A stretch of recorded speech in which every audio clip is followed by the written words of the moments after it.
They stopped calling, stopped visiting, stopped caring.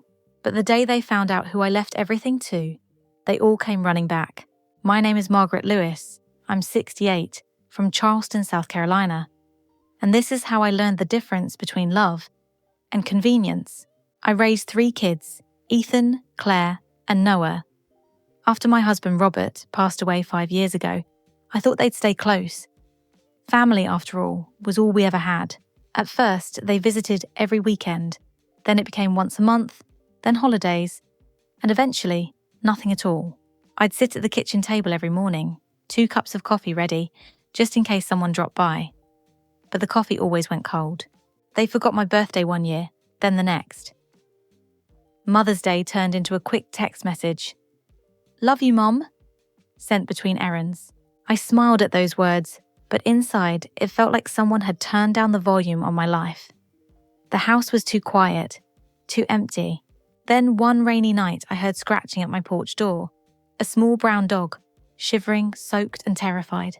I brought him in, wrapped him in a towel, and gave him leftover chicken. He looked at me like he understood what kindness meant. I called him Buddy. He followed me everywhere, grocery store, garden, even church.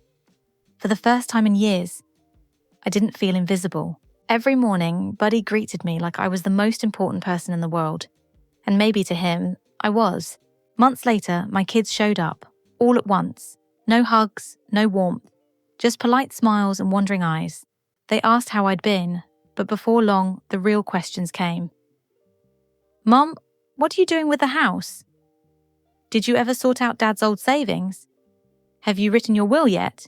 And when I said I hadn't decided, suddenly they were all so sweet, offering to take me in, telling me I shouldn't live alone. But I knew the truth. They didn't want me. They wanted what I had.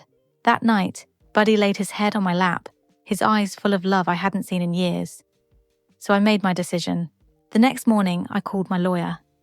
I left everything, the house, the savings, the car, to the only soul who had truly been there for me. Buddy. Well, technically, to an animal foundation in Buddy's name. They'd care for him, and for other forgotten animals too. It felt right, peaceful, honest. When I passed a few months later, my children came running, but too late.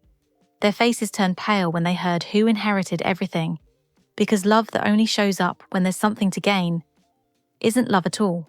Sometimes it takes losing everything to see who really loved you, and sometimes that love comes on 4 paws.